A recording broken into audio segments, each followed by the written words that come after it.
गोविन्दाय नमो नमः। श्रीकृष्णाय नमो नमः। नारायणाय नमो नमः। उपस्थित परम सौभाग्यशाली भगवत रस रसिक, भगवत प्रेमी, भगवत भक्त प्रेमी,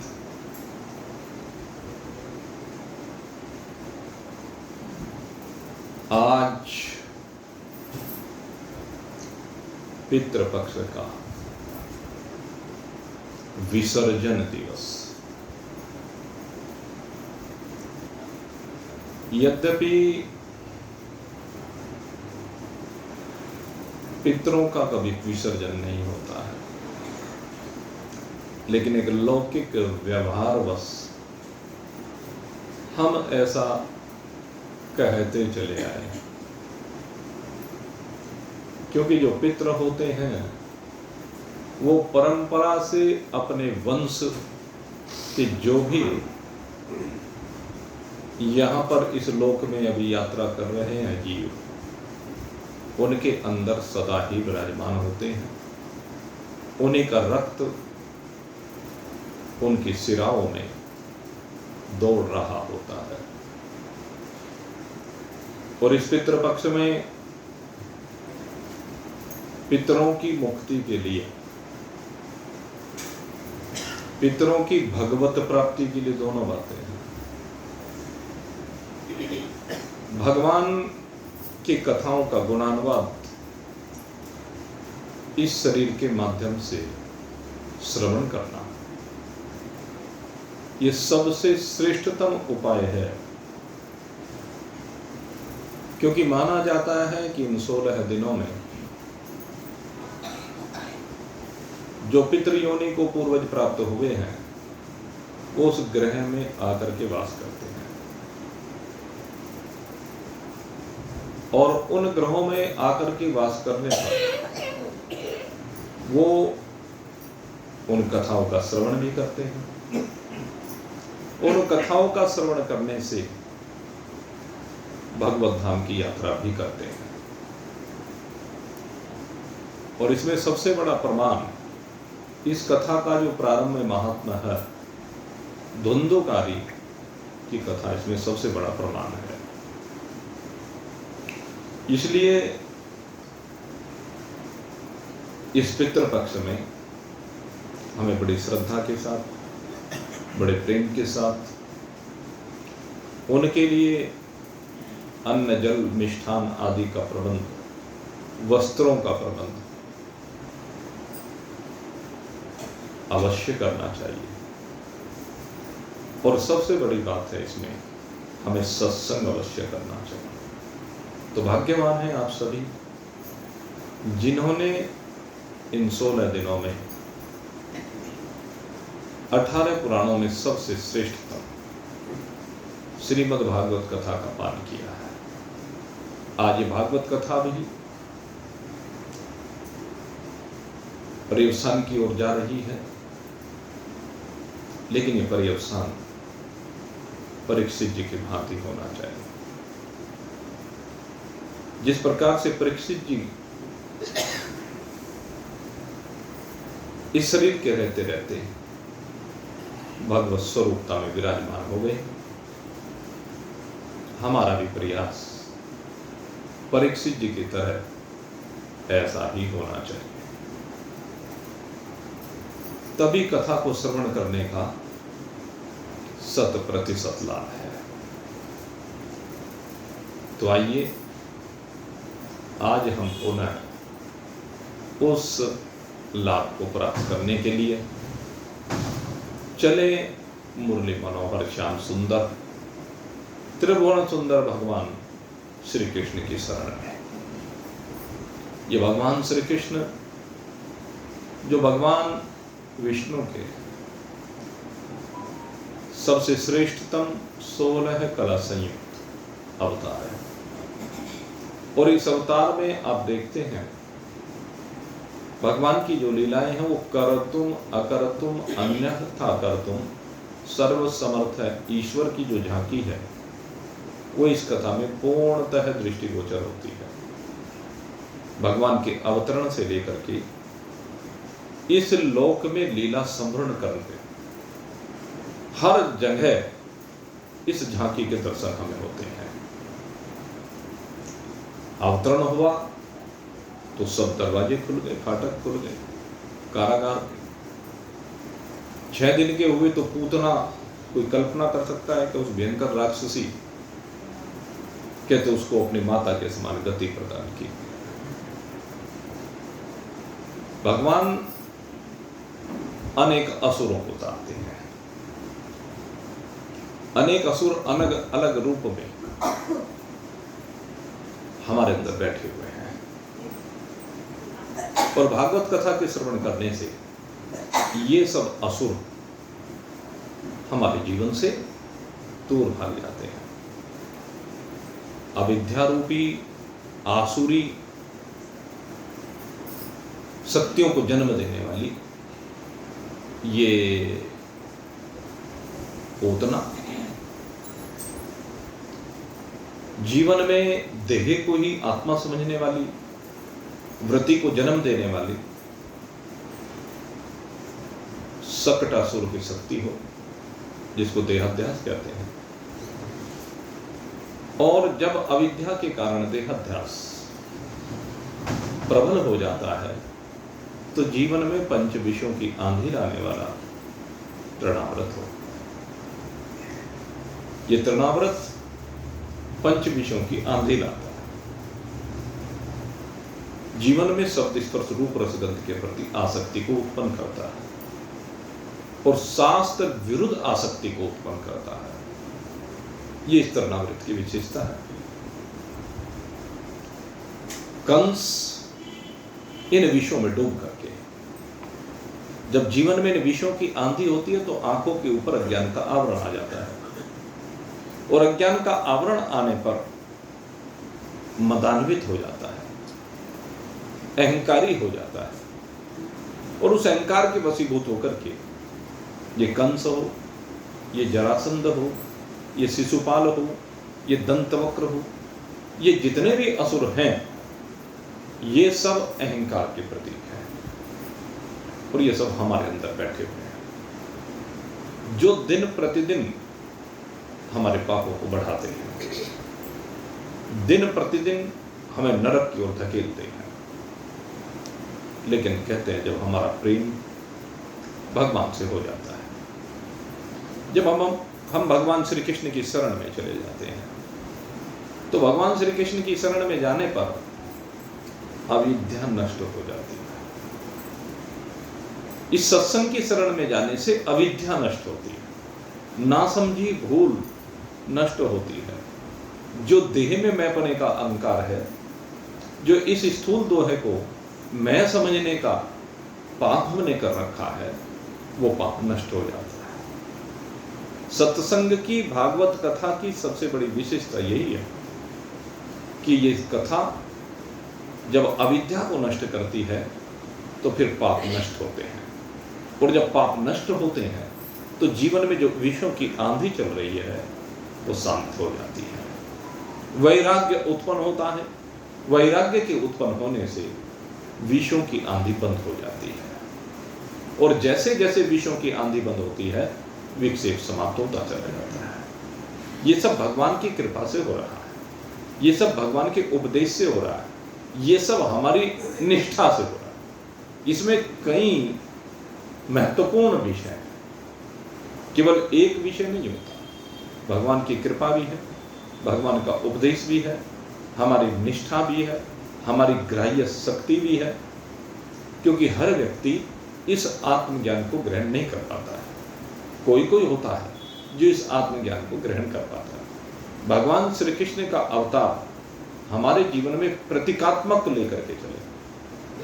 भगवान श्री कृष्ण का अवतार हमारे अंतःकरण में होना चाहिए। जब अंतःकरण में भगवान का अवतार होता है तभी ये दुष्वृत्तियां शांत होती हैं, ये दुष्वृत्तियां समाप्त होती हैं, तब ये पाप समाप्त होते हैं, पाप से पुण्य की ओर बढ़ते हैं, वैराग्य जीवन में आता है। वैराग्य के जीवन में आने से भक्ति हमारे जीवन में एकाग्रता परोस देती है। जब तक जीवन में वैराग्य नहीं आता है, भक्ति एकाग्रता नहीं परोस पाती। गोपियों को एकाग्रता कब प्राप्त हुई?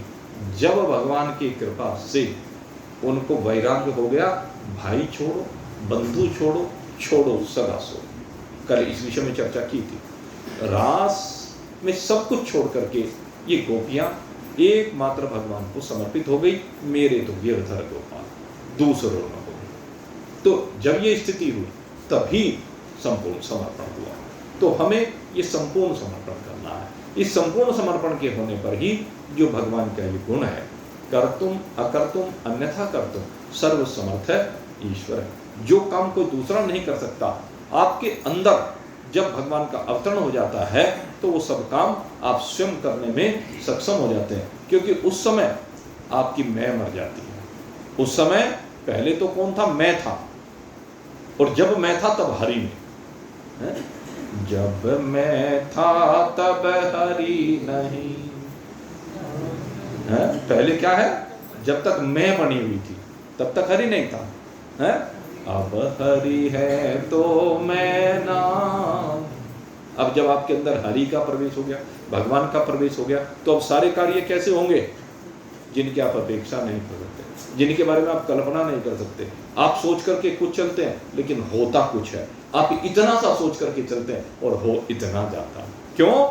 क्योंकि भगवान कर्तुम अकर्तुम अन्यथा कर्तुम सर्व समर्थ है ईश्वर है। ईश्वर सर्व समर्थ है और उन्होंने आपके अंदर बैठ करके अब आपको गति देनी प्रारंभ की है। और जब भगवान की गति से आप चलेंगे तो आपकी कल्पनातीत ही कार्य होंगे। जिनके बारे में आपने कभी चिंतन नहीं किया वो कार्य हो जाएंगे। ये भगवान की कृपा होती है। तो इसलिए इस श्रीमद् भागवत में हम जितने भी चीजें देखें, जितने भी दृष्टांत देखें, उन सब में भगवान की कृपा, भगवान का ये गुण सर्वत्र हमें दृष्टिगोचर होता है। वह चाहे परिवार को लेकर के हो, देवकी, वसुदेव, यशोदा, नंद, इन सब के ऊपर जो भगवान ने अनुग्रह किया है। देवकी और वसुदेव जो बंधनों में जकड़े हुए हैं, भगवान ने कंस रूपी अहंकार का विनाश करके उनको बंधनों से मुक्त किया। स्वयं नारद जी को प्रेरित किया और नारद जी की प्रेरणा से वसुदेव और देवकी को भगवान ने वो दिव्य उपदेश दिलवाया, वो दिव्य कथा का श्रवण कराया जिसे कहते हैं नव योगीश्वरों की कथा। नव योगीश्वरों ने आकर के स्वयं वसुदेव जी और देवकी को वो दिव्य ज्ञान प्राप्त कराया जिसके द्वारा वो देह भाव से बाहर निकल गए। ये 9 योगीश्वरों की जो कथा 11 स्कंद में आती है, बड़ी दिव्य कथा है। ये जो 9 योगीश्वर हैं, ये भगवान ऋषभ देव के पुत्र हैं, जिनकी चर्चा हमने आपके सामने पूर्व में की थी। कवि, हरि, अंतरिक्ष, पिपलाद आदि ये 9 योगीश्वर, उनसे प्रश्नोत्तर हुआ है, संशयों का निवारण हुआ है, और संशयों का निवारण होकर के वसुदेव जी अपने स्वरूप में विराजमान हुए। ये कोई दूसरे नहीं है, कश्यप और अदिति है। ये कश्यप और अदिति इस वसुदेव और देवकी के शरीर को धारण करके भगवत प्राप्ति से संयुक्त हुए हैं। तो ये भगवान की कृपा अपने माता पिता के ऊपर है। नंद और यशोदा को तो स्वयं उनकी गोद में खेल करके भगवान ने अपना सानिध्य प्रदान किया और उनको सारूप्य मुक्ति प्रदान की है। तो ये घर वालों के ऊपर कृपा है, भक्तों के ऊपर कृपा है, गुरु तक के ऊपर कृपा है। ये ऐसा दिव्य भगवान का अवतार है जिसमें भगवान ने अपने गुरु के ऊपर भी कृपा की है। ये और भगवान राम, ये 2 अवतार ऐसे हैं जिनमें गुरु के ऊपर भी कृपा की है। जिस समय भगवान लीला का स्मरण करने लगे तो भगवान श्री राम ने भी स्वयं वशिष्ठ जी को अपने पास बुला करके उनको आत्मज्ञान का, अपने स्वरूप का उपदेश दिया था। ठीक इसी प्रकार से इसमें भी गुरु देव के यहाँ शिक्षा अध्ययन करने के लिए गए और शिक्षा अध्ययन करते हुए जब गुरु संदीपन इनको क्या करा रहे थे, सिद्धियों के बारे में बता रहे थे, क्योंकि गुरु संदीपन भी 8 सिद्धियों से संयुक्त थे। तो जब उन सिद्धियों की चर्चा गुरु संदीपन भगवान श्री कृष्ण के सन्मुख कर रहे थे तो उसी समय उन सिद्धियों के माध्यम से भगवान को सूक्ष्म शरीर से सूक्ष्म लोकों की यात्रा कराते हैं। यात्रा संदीपन मुनि भगवान श्री कृष्ण को करा रहे हैं, और यात्रा कराते कराते परिदृश्य बदल जाता है। और अब भगवान गुरु संदीपन मुनि को जहां तक वो यात्रा करा सकते थे, जिन लोगों तक वो ले जा सकते थे, अब उनसे आगे की यात्रा भगवान श्री कृष्ण अपने गुरु संदीपन मुनि को कराते हैं। और उस यात्रा के कराने पर भगवान उनको अपने उस दिव्य लोक में लेकर जाते हैं, अपने उस चतुर्भुजी स्वरूप का दर्शन कराते हैं। तो ये गुरु के ऊपर अनुग्रह है। और लौकिक रूप से गुरु पुत्र को दक्षिणा के रूप में जो मृत हो गया था उसको भी ला करके प्रदान किया। लेकिन ये जो भगवान के दर्शन कराए गुरु जी को, उन्होंने फिर योग माया का पर्दा डाल दिया, जिससे गुरु संदीपन उस समय उस दृश्य को भूल जाते हैं, उसकी स्मृति नहीं रहती है। लेकिन भगवान ने उसी समय उनको आशीर्वाद दिया था कि आप अंत काल में पुनः आप इस ज्ञान का स्मरण करते हैं, क्योंकि अगर यदि अभी आपको स्मरण रह गया तो फिर आपका जो मेरे प्रति शिष्य भाव है ये लौकिक रूप से ये नहीं रहेगा। तो गुरु के ऊपर भी कृपा की है। और अगर यदि बात करें, आप चिंतन करें भगवान के विवाहों के ऊपर, तो भगवान के विवाहों के ऊपर जब हम चिंतन करते हैं तो भगवान के 16,108 विवाह की चर्चा आती है। 16,108 8 विवाह तो वो 8 पटरानियां ही हैं, और 16,100 विवाह नरकासुर ने जो 16,100 राजकन्याओं को कैद कर रखा था, उन 16,100 राजकन्याओं को मुक्त करा करके भगवान ने उन सबको स्वीकार किया। ये क्या है? ये जो भगवान के विवाह हैं, जो भगवान की रानियां हैं, ये कौन है? मेरे मित्रों, इसकी हमें गहराई में जाना पड़ेगा, और गहराई में जाने पर हमें मालूम होगा ये भक्तों की भगवान के प्रति जो समर्पित वृत्तियां हैं, भगवान उन वृत्तियों को स्वीकार करते हैं। जब एक श्रद्धा से संयुक्त भक्त, एक विश्वास से संयुक्त भक्त भगवान में अनन्य भाव से स्थित हो जाता है, भगवान से अनन्य प्रेम करता है, भगवान में पूरी तरह से डूबा हुआ होता है, तब वो भगवान से प्रार्थना करता है। उन वृत्तियों के माध्यम से वो गोपी भाव से संयुक्त होता है, और गोपी बनकर के वो भगवान से प्रार्थना करता है। ये जीव अपनी वृत्तियों को परमात्मा कर करके, अपनी वृत्तियों को परमात्मा में लगा करके परमात्मा से प्रार्थना करता है।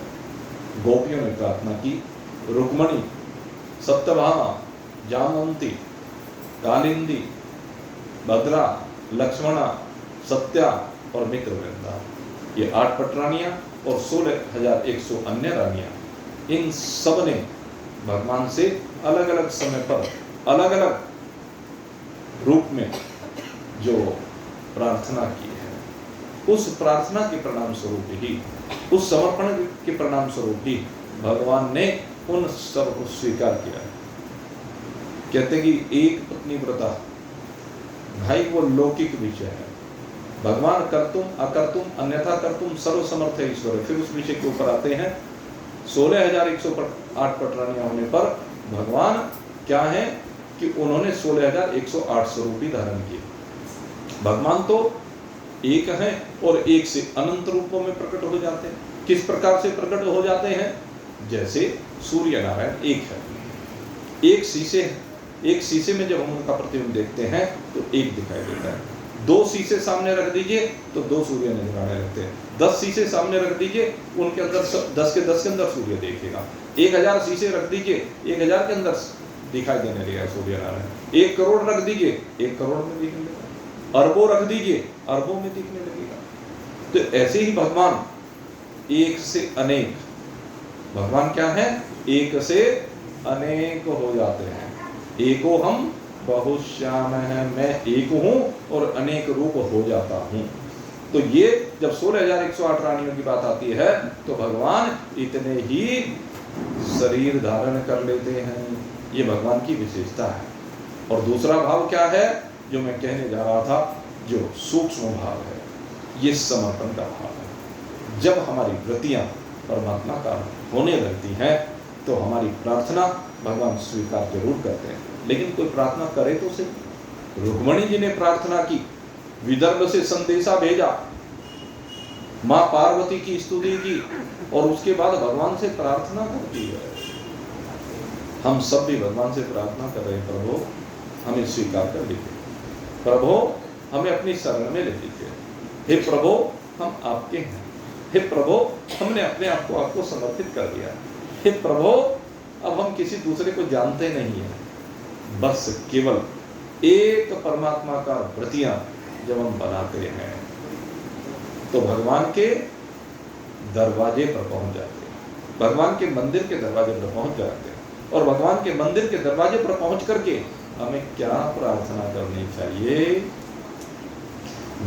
भगवान तुम्हारे मंदिर में मैं तुम्हें रिझाने आई हूँ, भगवान तुम्हारे मंदिर में मैं तुम्हें रिझाने आई हूँ, वाणी में तनिक मिठास नहीं पर विनय सुनाने आई हूँ, वाणी में तनिक मिठास नहीं पर विनय सुनाने आई हूँ, भगवान तुम्हारे मंदिर में मैं तुम्हें रिझाने आई हूँ, प्रभु का चरणामृत लेने को है पास मेरे कोई पात्र नहीं, प्रभु का चरणामृत लेने को है पास मेरे कोई पात्र नहीं, आँखों के दोनों प्यालों में कुछ भीख मांगने आई हूँ, भगवान तुम्हारे मंदिर में मैं तुम्हें रिझाने आई हूँ, भगवान तुम्हारे मंदिर में मैं तुम्हें रिझाने आई हूँ, प्रभु का चरणामृत लेने को है पास मेरे कोई पात्र नहीं, प्रभु का चरणामृत लेने को है पास मेरे कोई पात्र नहीं। कितने दीनहीन मर जाता है, कहता है कि मेरे पास कुछ नहीं है, मेरे पास तो क्या है, कहते हैं मेरे पास तो पात्रों के रूप में ये नैनों के प्याले हैं, वो नैनों के प्याले बना लेता है और कहता है प्रभु बस अपना चरणामृत का पान बस इसी में करा दीजिए, मैं तो अपने नैनों के प्यालों को ही भर करके ले जाना चाहता हूँ, इनमें इतना भर लेना चाहता हूँ, इनमें आपको ऐसे समा लेना चाहता हूँ कि फिर कभी आप इनसे बाहर निकल ना पाए। हे प्रभु आप मेरी आंखों में बस जाइए, बसो मेरे नैनन में नंदना, बसो मेरे नैनन में नंदना, मोहन मूरत सावली सूरत, नैना बने विशाल, बसो मेरे नैनन में नंदना, मेरे इन विशाल नेत्रों में आप बस जाइए। मैं इतने विशाल बना लेना चाहता हूँ जैसे समुद्र हो, समुद्र की तरह से, जैसे समुद्र कभी अगाता नहीं, ऐसे प्रभु आपके प्रेम को, आपके प्रेम के अमृत को सागर बना करके मैं अपनी आंखों में समा देना चाहता हूँ। इसलिए हे प्रभु मैं आपकी शरण में आया हूँ और प्रभु मैं तो लेने आया हूँ, देने के लिए मेरे पास कुछ नहीं है। इतने दीनहीन बन करके भगवान के पास आ जाइए। तुमसे लेकर क्या भेंट धरूं भगवान तुम्हारे चरणों में तुमसे लेकर क्या भेंट धरूं, भगवान तुम्हारे चरणों में। मैं भिक्षुक हूँ तुम दाता हो, मैं भिक्षुक हूँ तुम दाता हो, संबंध बनाने आई हूँ। मैं भिक्षुक हूँ तुम दाता हो, संबंध बनाने आई हूँ। भगवान तुम्हारे चरणों में मैं तुम्हें रिझाने आई हूँ। भगवान तुम्हारे मंदिर में मैं तुम्हें रिझाने आई हूँ। भगवान को रिझाने का प्रयास करें, भगवान को मनाने का प्रयास करें, बार बार भगवान को पुकारें, बार बार आपका हृदय द्रवित हो जाए, बार बार आप संसार की तरफ से हट करके परमात्मा में डूबते चले जाएंगे। ऐसे डूबे कि बस अथाह असीम अपार अखंड अनंत आनंद को प्राप्त कर जाए। यही भावना होनी चाहिए और भगवान से बारंबार प्रार्थना करते जाए। सेवा की कोई वस्तु नहीं, फिर भी मेरा साहस देखो। सेवा की कोई वस्तु नहीं, फिर भी मेरा साहस देखो। रो रो कर आज पुष्पों का, रो रो कर आज पुष्पों का मैं हार पिनाने आई हूँ।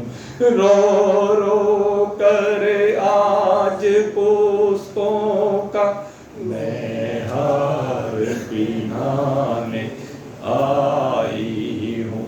भगवान तुम्हारे चरणों में मैं तुम्हें रिझाने आई हूँ। भगवान तुम्हारे मंदिर में मैं तुम्हें रिझाने आई हूँ। जैसे एक दुल्हन हाथ में वरमाला लेकर के अपने भावी पति को अपने आप को समर्पित करती है, अपना सर्वस्व उनके चरणों में समर्पित कर देती है, तो अपने अंदर इसी भाव को लाने की आवश्यकता है। अपने अंदर इसी भाव को ला करके इसी भाव में डूबने की आवश्यकता है। और कहते हैं भावों का एक हार तैयार कीजिए, अपने प्रेम के भावों का तैयार किया हुआ यह हार भगवान के कंठ में समर्पित करना है। क्यों समर्पित करना है?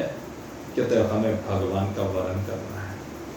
भगवान ही हमारे सच्चे पतिदेव हैं। ये जितने संसार के लौकिक नातों के पति हमने स्वीकार किए हैं, ये सब तो मिट्टी के पति हैं, ये सब तो विनिष्ट हो जाने वाले हैं, ये सब तो छूट जाने वाले हैं, लेकिन असली पति तो हमारा परमात्मा ही है। इसलिए भावों के साथ अपने आप को समर्पित कर दीजिए और भगवान के साथ पानी ग्रहण कर लीजिए और भगवान को अपने आप को समर्पित कर दीजिए। भगवान के हाथ में अपना हाथ पकड़ाइए। आप भगवान को पकड़ने का प्रयास न करें, बल्कि भगवान से कहें कि वो आपको पकड़ लें। अभी एक कथा में सुन रहा था, बहुत सुंदर भाव था। कहते एक भाव होता है, वो भाव जो कहा जाता है वो मरकट भाव होता है। मरकट माने बंदर का भाव। बंदर का भाव कैसा होता है? कहते एक बंदरिया होती है, वो बंदरिया अपने बच्चे को कैसे चिपकाए रहती है, लेकिन उसे पकड़ती है। कौन पकड़ता है? बच्चा पकड़ता है। अब एक डाल से दूसरे डाल पर वो उछलती कूदती रहती है, तो उसमें बच्चे के गिरने का डर होता है, क्योंकि जब बच्चे ने पकड़ रखा है, बच्चे की पकड़ तो कैसी भी हो सकती है, छूट जाता है, गिर जाता है, चोट लग जाती है, मर भी सकता है। लेकिन कहते हैं एक भाव होता है मार्जव भाव। ये जो मार्जव भाव होता है ये बिल्ली का भाव होता है। बिल्ली, आप देखें जब बिल्ली के बच्चे नवजात होते हैं, छोटे बच्चे होते हैं, तो बिल्ली अपने बच्चों को अपने मुंह में अपने दांतों से पकड़ करके एक जगह से दूसरी जगह लेकर के जाती है। और इसमें क्या है, बच्चा समर्पित होता है अपनी माँ के प्रति। इसमें बच्चे को कुछ नहीं करना होता है, जो कुछ करता है वो बिल्ली ही को करना होता है। और बिल्ली एक बड़ा सुंदर भाव कहा गया, कहने लगे देखो कितना बढ़िया भाव है, जीवन जीने की कला है। बिल्ली उन्हीं दांतों से अपने बच्चे को पकड़ती है और उन्हीं दांतों से चूहे को पकड़ती है। चूहा को छोड़ती नहीं है, बच्चे को भी छोड़ती नहीं है, लेकिन बच्चे को जब दांतों से पकड़ती है तो कोई खरोंच उसको नहीं आती है, उसकी रक्षा करती है और चूहे को खा जाती है। दांत तो वही है। तो मेरे मित्रों, हमारे अंदर ये मार्जव भाव होना चाहिए। मार्जव भाव में भक्त भगवान को अपने आप को समर्पित कर देता है, और जब भगवान को समर्पित कर देता है तो भगवान उसकी रक्षा कर देते हैं। तो हमें यही करना है, हमें अपना हाथ भगवान के हाथ में पकड़ना। भगवान का हाथ पकड़ने की कोशिश मत करो, बल्कि अपने हाथ को भगवान को पकड़ा दो। जो पतिव्रता नारी होती है वो अपना हाथ अपने पतिदेव को पकड़ा देती है।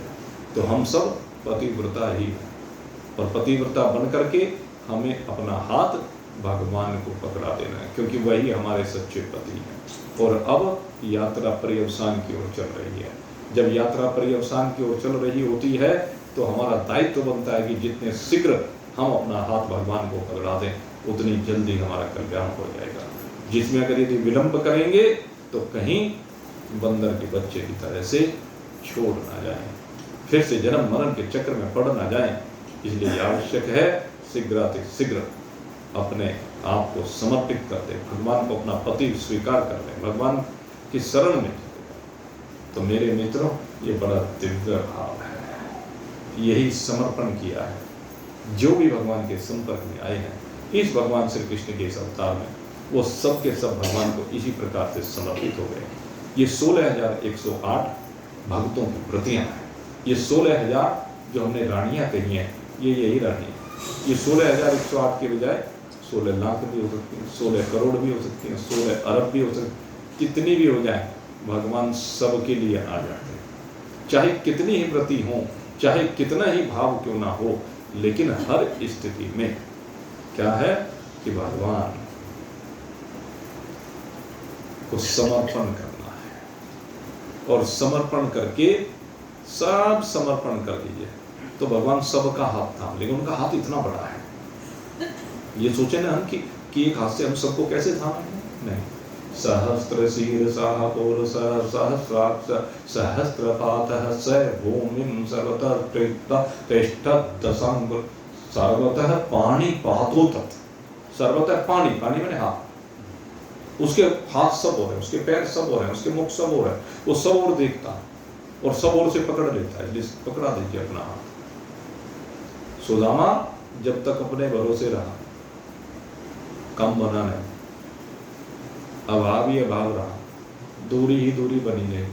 लेकिन जिस दिन धर्म पत्नी के कहने से चल दिया अपने आप को भगवान को समर्पित करने के लिए, तो भगवान ने कैसा हाथ पकड़ा, कहते जन्म जन्मांतर के पाप सारे मिट गए, कोई पाप नहीं रहा। अपने पापों के कारण ही तो सुदामा ऐसे जीवन को जी रहा था, ऐसे अभाव को जी रहा था, क्योंकि भगवान के हिस्से का जो अन्न था उसका भक्षण कर लिया था। मेरे मित्र, सुदामा के प्रसंग से सबसे बड़ी हमें ये शिक्षा मिलती है कि कभी भी किसी के हिस्से का माल नहीं लेना चाहिए। किस लिए ले रहे हो, कहाँ ले जाओगे इसको, धन को खजाना भर भर के, सारा यहीं छूट के जाना है, किसी का गया क्या साथ में, तो इसलिए दूसरे का हिस्सा नहीं लेना चाहिए। सुदामा जी ने गुरु माता के द्वारा दिए हुए अन्न को, चनों को जो भगवान के लिए दिए थे, वो स्वयं भोग लगा लिए और उसी पाप की सजा सुदामा को अभाव के रूप में भुगतनी पड़ी। भगवान के हिस्से को सबसे पहले निकालना चाहिए।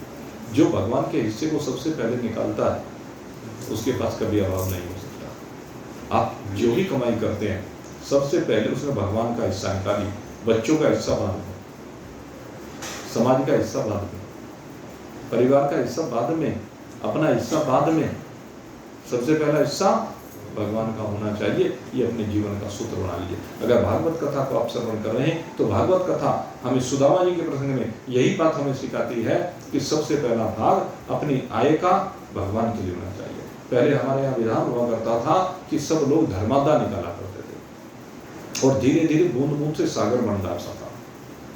जो धर्मादा हम निकालते हैं उससे बूंद बूंद से सागर बन जाता है। एक बार निकालना शुरू तो करो। वैसे तो शास्त्र कहता है 25% अपनी आय का निकालो। मैं कहता हूँ 25 ना निकालो, 10 भी निकाल लो, 10 भी ना निकालो, 1 निकाल लो।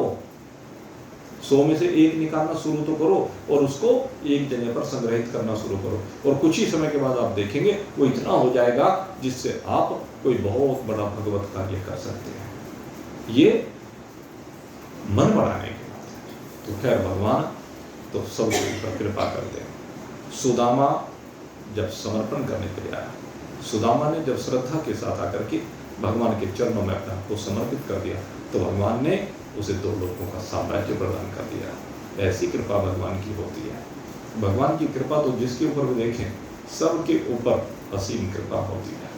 भगवान आते ही यहाँ पर कृपा करने के लिए और जब भगवान का यहाँ अवतरण नहीं होता है तो उस समय भगवान क्या करते हैं, गुरु के माध्यम से कृपा करते हैं। उस समय गुरु के माध्यम से, जैसे ये श्री सुखदेव की कृपा कर रहे हैं परीक्षित जी के ऊपर। सुखतीर्थ की पवित्र पावन भूमि पर बैठ कर गुरुदेव ने कृपा की और जब गुरुदेव ने कृपा की तो उस कृपा को परीक्षित ने अनुभव किया। 7 दिन का समय परीक्षित जी के पास था। आज तक्षक के आने की बारी थी, लेकिन तक्षक के आने से पहले ही गुरुदेव ने उपदेश परिपूर्ण कर दिया, क्योंकि वो जानते थे कि अब पर्यवसान का समय आ गया है। तो जब पर्यवसान का समय आ गया तो उस समय पूछा श्री सुखदेव जी, कहते हैं राजन कि तुमने जो 7 दिन तक निरंतर भगवान के चरणों अपने चित्त को रमाया है, उसके कारण से अब तुम्हारी क्या स्थिति है। मैं जानना चाहता हूं कि अब तुम किस स्थिति में विराजमान हो। क्या तुम्हारा भय चला गया या तुम्हें अभी काल रूपी सर्प से डर लग रहा है? क्या तुम्हें अभी मृत्यु का भय है?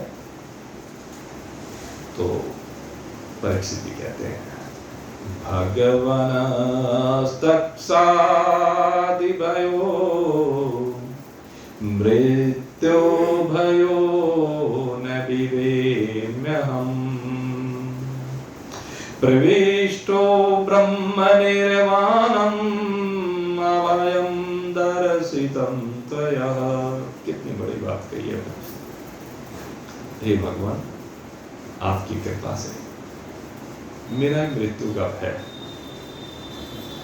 सदा सदा लिए चला गया है। अब किसकी मृत्यु, कैसी मृत्यु? कहते मेरे में मृत्यु नाम की चीज नहीं है। आपकी कृपा से आत्मा और परमात्मा की एकता हो गई है। अब तक मैं अपने को शरीर समझता रहा था, लेकिन अब मैंने आत्म रूप से अपने आप को अनुभूत कर दिया है। और जब मैंने आत्म रूप से अपने आप को अनुभूत कर लिया है तो प्रभु अब मुझे चराचर जगत में एक परमात्मा के अतिरिक्त कुछ दिखाई देता। परविष्टो ब्रह्म निर्वाणम। परीक्षित कह रहा है कि मैं ब्रह्म में प्रविष्ट हो गया हूं, मेरा निर्वाण हो गया जीते जी। इसको कहते हैं जीवन मुक्ति। भगवान के साथ इस शरीर के रहते रहते वो एक रूपता को प्राप्त हो गए। भगवान के और उनके बीच का विभेद समाप्त हो गया। अब उनके और भगवान के बीच में कोई भेद नहीं रह गया। ये स्वयं परीक्षित जी कह रहे हैं। और कब कह रहे हैं? जब चलने की बारी है, इस शरीर को छोड़ने की बारी है। परविष्टो ब्रह्म निर्वाणम अभयम दृशितम तयम। अब कोई अभय पद को प्राप्त हो गया हूं। अनुजानी है माम ब्रह्मण वाचम यच्छाम दोषजे मुक्त कामाचयं चेतः परविश्य विसृजाम सुनः। और हे प्रभु, अब बस अंत में एक भाव बना हुआ है। हे प्रभु, अब आप मुझे आज्ञा दीजिए कि अब मैं पूरी तरह से मौन हो जाऊं। मेरी वाणी अब बिल्कुल शांत हो जाए, मेरी इंद्रियां अब शांत हो जाए, क्योंकि कामनाओं के संकल्प अब निवृत्त हो चुके हैं। और जब कामनाओं के संकल्प नहीं रहे हैं, तो अब मैं इंद्रियातीत उस ब्रह्म में बस अब विराजमानता को प्राप्त होना चाहता हूं। क्योंकि अज्ञानम च निरस्तं मे ज्ञान विज्ञान निष्ठया। अज्ञानम च निरस्तं मे ज्ञान विज्ञान निष्ठया भवतः दृशितं क्षेमं परम भगवत पदम। हे प्रभु, आपके द्वारा जो उपदेश दिया गया है उसने मेरे संपूर्ण अज्ञान का हरण कर लिया है। अब ये आत्मज्ञान, अब ये ब्रह्म ज्ञान, अब ये आत्मा और परमात्मा की एकता का ज्ञान, कहते हैं इसमें मैं स्थित हूं। अब वो कहते हैं मैं अपने आप को ब्रह्म रूप में देख रहा हूं और परम भगवतम पदः। कहते हैं बस आपकी कृपा से मुझे उस भगवत पद की अब प्राप्ति हो गई है। जीते जी प्राप्ति होती है। जिसको भी भगवान की प्राप्ति होती है ना, वो जीते जी ही हो जाती है। जो हम कहते हैं कि मरने के बाद प्राप्ति होगी, अरे जब जीते जी प्राप्ति हो जाएगी फिर मरने की बात ही नहीं रहेगी। मरता कौन है? आत्मा तो कभी मरता नहीं है। मरने वाले शरीर है, शरीर परिवर्तनशील है, शरीर विनिष्ट हो जाएगा, शरीर रहते नहीं है। लेकिन ये आत्मा अजर अमर अविनाशी है। ये आत्मा शुद्ध सच्चिदानंद घन ब्रह्म है। इस बात को परीक्षित जी ने अनुभव कर लिया और परीक्षित जी अपने गुरु का धन्यवाद करते हैं, गुरु की प्रदक्षिणा करते हैं। गुरु की प्रदक्षिणा करते हुए अब गुरु का धन्यवाद कर रहे हैं। नैया पार लगाई गुरु ने, नैया पार लगाई, नैया पार लगाई गुरु ने, नैया पार लगाई। भव सागर में नाव हमारी, भव सागर में नाव हमारी, ऊपर से तूफान था भारी, ऊपर से तूफान था भारी, ज्ञान की किरण दिखाई। नैया पार लगाई गुरु ने, नैया पार लगाई, नैया पार लगाई गुरु ने, नैया पार लगाई। हमारी नाव भवसागर में डूब रही थी और विषयों का तूफान आ रहा था, लेकिन गुरुदेव की कृपा से जो ब्रह्म ज्ञान उन्होंने प्रदान किया, जो शरीर भाव से बाहर निकाल करके आत्मा में स्थिति बनाई, कहते हैं उससे हमारी नैया इस भाव से पार चली गई है। अब हमारे और परमात्मा के बीच में कोई भेद नहीं रह गया। अब हम परमात्मा स्वरूपता में विराजमान हैं। अब परमात्मा और हमारे बीच में कोई दूरी नहीं है, क्योंकि अज्ञान का अंधकार सदा सदा के लिए निवृत्त हो गया है। अब हम अपनी स्थिति में विराजमान हैं। तो परीक्षित जी अपनी स्थिति में विराजमान हुए हैं और परीक्षित जी जब अपनी स्थिति में विराजमान हुए हैं, ध्यानस्थ हुए, सुखदेव जी कहाँ गए उसके बाद, ये राम जी जाने, क्योंकि रमता राम, जोगी तो रमता राम होता है। उसके बाद वो वहां से प्रयाण कर गए, कहाँ, कहते अपनी ब्रह्म स्वरूपता में। सुखदेव जी भी अपने ब्रह्म स्वरूपता में भी विराजमान हुए और परीक्षित जी ध्यानस्थ होकर के अपने स्वरूप में विराजमान होकर के, एक स्वरूप के अतिरिक्त अन्य कुछ भी नहीं है। देह भाव पूरी तरह से निवृत्त हो गया। ज्ञानेन्द्रिय, कर्मेंद्रिय, प्राण, अंतःकरण, शब्द, स्पर्श, रूप, रस, गंध, इन सब सीमाओं से बाहर निकल करके असीम परमात्मा में उनकी स्थिति हुई। इधर तक्षक चला है। तक्षक का और कश्यप के मिलन का प्रसंग होता है।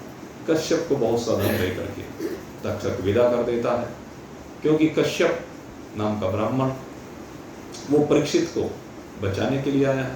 तक्षक कहता है कि विधि के विधान में तुम क्यों हस्तक्षेप करते हो, जो विधि ने रच रखा है होना वही है। उन्होंने अपनी यात्रा इस लोक के पूर्ण कर लिया, मैं तो एक बहाना बनने जा रहा हूँ। क्यों जा रहे हो कि मैं जब राजा को जीवित कर दूंगा तो धन मिलेगा, कहने लगे धन तुम्हें मैं ही दे देता हूँ। तक्षक ने बहुत सा धन दे करके उन कश्यप नाम के ब्राह्मण को विदा किया।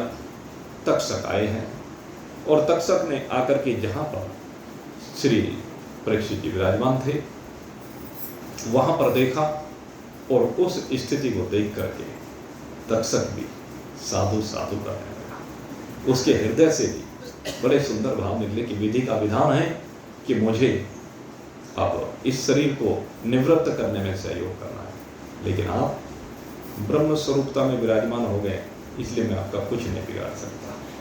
केवल एक लौकिक मर्यादा की पूर्ति करनी है। इसलिए तक्षक अब उस लौकिक मर्यादा की पूर्ति करने के लिए वहां पर एक फुफकार तक्षक के मुख से निकलती है और उस फुफकार से अग्नि प्रकट होती है। और वो अग्नि जब प्रकट होती है, वो अग्नि प्रकट होकर के जो ठूंठवत परीक्षित जी का शरीर वहां पर विराजमान था, क्योंकि परीक्षित जी तो परमात्मा की सात्विक रूपता को कहीं प्राप्त हो गए हैं, उस शरीर का अग्नि संस्कार हुआ है।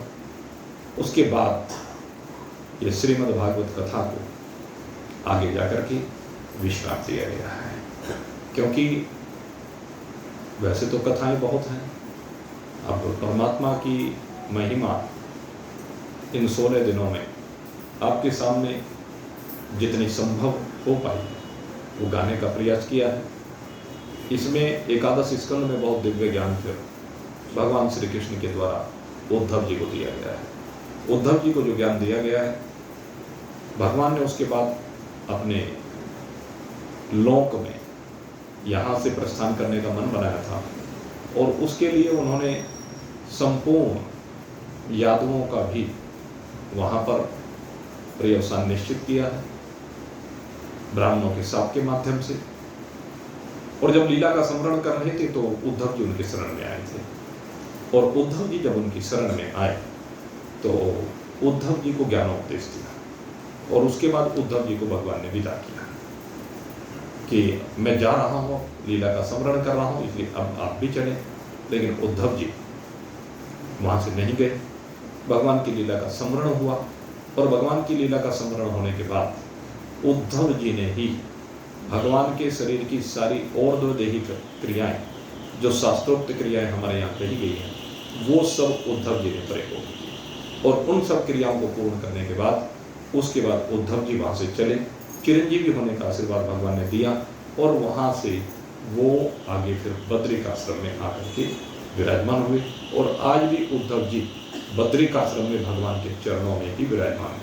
अगर यदि आप बद्री दरबार को देखेंगे तो वहाँ पर आपको उद्धव जी भी विराजमान मिलेंगे। वहाँ पर उस भूमि पर सुखदेव जी भी विराजमान है। ऐसा लगता है कि सुखदेव जी भी वहाँ से आकर के बद्रीनारायण में ही भगवान के चरणों में विराजमान हो गए। नारद मुनि भी भगवान के चरणों में वहाँ पर विराजमान है।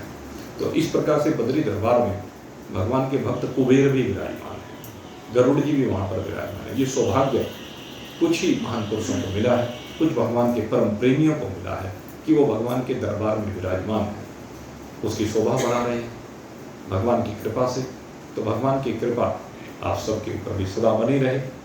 इस भागवत कथा के माध्यम से हम यही प्रार्थना करते हैं कि आप सबके ऊपर भगवान की असीम कृपा बनी रहे। आप सबकी चित्त की वृत्तियाँ निरंतर भगवान का वर्णन करती रहें और आपके चित्त की वृत्तियाँ जब भगवान को अपने पति के रूप में स्वीकार करेंगे तो निश्चित रूप से परमात्मा आपके हाथ को अपने हाथों में ले लेंगे। जैसे रुक्मणी जी का हाथ, जब रुक्मणी जी आगे बढ़ी उनके अपने आप को समर्पित किया तो भगवान ने वहीं पर उनका पानी ग्रहण कर लिया।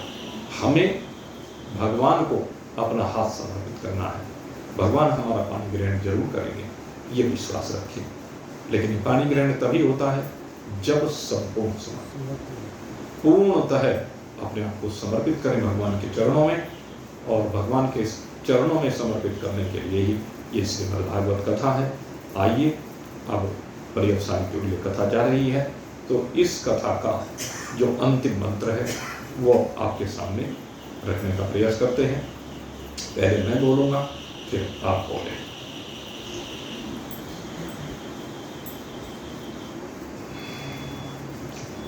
नाम संकीर्तनम यस्य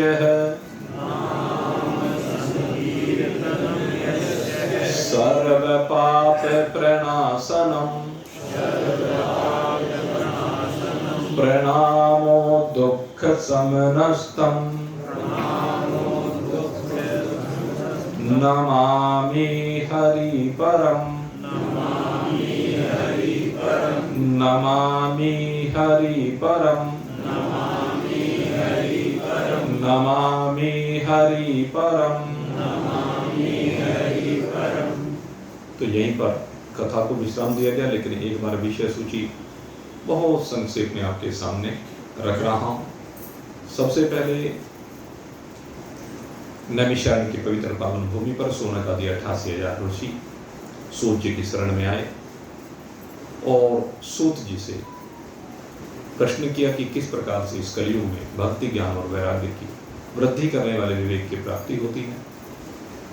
सूत जी ने कहा कि भागवत कथा एकमात्र माध्यम है और भक्ति के दुख का निवारण भी इस कथा से ही हुआ। नारद जी यजमान बने, सनकादिक ऋषियों ने कथा की तो भक्ति के दोनों पुत्र जो अचेत पड़े हुए थे वो जागृति को प्राप्त हुए। धुंधुकारी की कथा आई, गोकर्ण जी ने कथा की और धुंधुकारी जैसे पिशाच की मुक्ति हुई। भागवत कथा की उत्पत्ति किस प्रकार से हुई? सुखदेव जी के जन्म के साथ ही जो व्यास जी के मोह की कथा आई, फिर व्यास जी को नारद जी की प्रेरणा हुई, नारद जी की प्रेरणा से बद्रिकाश्रम में जाकर के भगवान वेदव्यास जी ने भगवान की महिमा का गायन किया। वहाँ पर उस महिमा को लिपिबद्ध किया श्री गणपति बाबा ने 18,000 श्लोकों में। फिर स्वयं भगवान वेदव्यास जी ने सुखदेव जी को इस भागवत को पढ़ाया। उसके बाद परीक्षित जी के अवतरण की कथा आई और परीक्षित जी के साप की कथा आई। फिर परीक्षित जी के सुखदेव जी के चरणों में समर्पण की कथा आई। एक गुरु, एक शिष्य, और गुरु और शिष्य जब बैठते हैं तब इस ज्ञान का प्रवाह होता है। शिष्य की जिज्ञासा गुरु के चरणों में उसे लेकर के जाती है और वही जिज्ञासा जब शिष्य आगे बढ़ता है तो उसकी निवृत्ति, उसके संशयों की निवृत्ति और उसे भगवत प्राप्ति गुरु की कृपा से होती है। श्री सुखदेव जी ने संपूर्ण कथा जो श्रीमद् भागवत की है, सबसे पहले ध्यान योग की चर्चा की है और ध्यान योग के माध्यम से सबसे पहले परीक्षित जी के विक्षेप को समाप्त करते हुए भगवान में उनका चित्त लगाया है, इसलिए ध्यान योग की कथा पहले आई। उसके बाद सृष्टि किस प्रकार से ये आरोपित हुई, भगवान में किस प्रकार से सृष्टि बनी, कैसे भगवान के नाभि कमल से ब्रह्मा जी की उत्पत्ति हुई, ब्रह्मा जी से फिर अन्यान्य शरीरों की उत्पत्ति हुई और उनमें जो मानव योनि की उत्पत्ति हुई उनके मन से हुई। स्वयंभू मनु और शत्रुपा जी का अवतरण हुआ, स्वयंभू मनु और शत्रुपा जी की संतति का वर्णन आया और फिर इन कथाओं में किस प्रकार से भगवान के एक एक अवतार की कथा आई। सनकादिक अवतार की कथा आई, नारद मुनि के अवतार की कथा आई, उसके बाद अवधूत दत्तात्रेय जी के अवतार की कथा आई, अवधूत दत्तात्रेय जी के अवतार के साथ कपिल देव भगवान के अवतार की कथा आई, ऋषभ देव भगवान के अवतार की कथा आई, पृथु भगवान के अवतार की कथा आई, यज्ञ नारायण के भगवान की कथा के इसके अवतार की कथा आई, नर नारायण अवतार की कथा आई, हैग्रीव अवतार, मत्स्य अवतार, कच्छप अवतार, हंस अवतार, धन्वंतरी अवतार, विश्व मोहिनी अवतार की कथाई, वराह अवतार, वामन अवतार इनकी कथाई, परशुराम अवतार, व्यास अवतार इनकी कथाई, भगवान के राम लखन भरत शत्रुघ्न रूप में अवतरित होने की कथा आई, नरसिंह भगवान के अवतरण की कथा आई, और बाद में भगवान श्री कृष्ण और बलराम के अवतार की कथा आई, और बताया कि भविष्य का जब वर्णन किया गया कि आगे भगवान गौतम बुद्ध का अवतार होगा, और गौतम बुद्ध के अवतार के बाद जो अवतार होगा वो कलयुग में आगे जाकर के मुरादाबाद के संभल में, भाई थोड़ा सा स्थान दे दीजिए इनको रास्ते, तो आगे जो कथा आई वो कल की अवतार की कथा आई। तो इस प्रकार से भगवान के 24 अवतारों की कथा इस श्रीमद् भागवत कथा है। ये 24 के 24 अवतारों की कथा इस श्रीमद् भागवत में कही गई। मार्कंडेय जी को भगवान का दर्शन हुआ है, शंकर भगवान की भी कृपा प्राप्त हुई उनको, और भगवान नारायण की भी कथा, उनके दोनों के दर्शन का लाभ उनको मिला। ये सब कथाएं इसमें आई। तो आइए अब, चूंकि जिसने सारी कथा का श्रवण नहीं किया वो सारी कथा तो भाई हम कह भी नहीं पाए, क्योंकि हरि अनंत हरि कथा अनंता, कहे सुने बहुविधि सब संता। संतों ने अनेक अनेक प्रकार से इन कथाओं को कहा है। हमने भी एक तिल मात्र प्रयास किया है, और वो तिल मात्र ही उसकी शक्ति इतनी है कि अगर यदि आपने एकाग्रचित होकर के श्रवण किया है तो निश्चय ही वह आपको परमात्मा के चरणों में ला करके विराजमान कर देगी। ये कथा ऐसी है। तो आइए अब जिन्होंने श्रवण नहीं किया, पहला और अंतिम मंत्र, 2 मंत्र मैं बोल रहा हूँ, मेरे साथ साथ पहले मैं बोलूँगा फिर आप बोलेंगे। तो उसमें विधान किया गया है कि इसी में सारी कथा समाई हुई है, इसी में भगवान समाये हुए हैं। तो इनका श्रद्धापूर्वक आप लोग पाठ करें और उसके बाद कथा को विश्राम देंगे। आइए पहले मैं बोलता हूँ प्रथम श्लोक। सच्चिदानंद रूपाय विश्वोदपत्यादि हेतवे तात्रः विनाशाय श्री कृष्णाय वयं नमः। श्री कृष्णाय वयं नमः। श्री कृष्णाय वयं नमः। श्री कृष्णाय वयं नमः। नाम संकीर्तनम यस्य सर्व पाप प्रणाशनम प्रणामो दुःख समनस्तम नमामि हरि परम। नमामि हरि परम।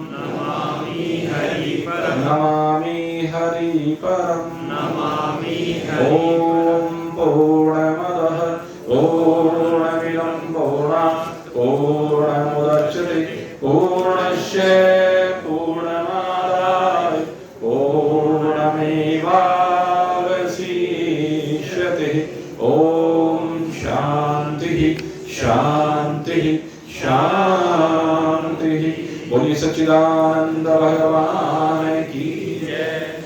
आप सबके लिए बहुत बहुत शुभकामना करते हुए कथा को विश्राम दे रहे हैं, और बैठे बैठे ही, क्योंकि इस कथा में वैसे तो हमने आरती करने का विधान नहीं किया है, लेकिन चूंकि आज अंतिम दिन है तो बैठे बैठे ही मानसिक आरती करेंगे। ये मैं आरती कराऊंगा यहाँ से बैठे हुए आपको भागवत जी की, और उसके बाद प्रसाद वितरण भी होगा, और आपको सूचना दे रहे हैं। अब कल से नवरात्रियों का प्रारंभ हो रहा है। सबके घरों में माँ भगवती आ जाकर के विराजमान हो गई हैं। कुछ घरों में हो सकता है कल आकर के विराजमान हो। तो कल से नवरात्रि प्रारंभ हो रहे हैं, इसलिए नवरात्रियों में माँ भगवती की महिमा का वर्णन किया जाएगा। और कल ठीक 6:30 बजे से ये श्रीमद् देवी भागवत की कथा नवाहन पारायण आपके सम्मुख यहाँ पर रखा जाएगा, जिसमें आप सभी लोग सारा सहपरिवार इष्ट मित्रों से निमंत्रित हैं। बोलिए सच्चिदानंद भगवान की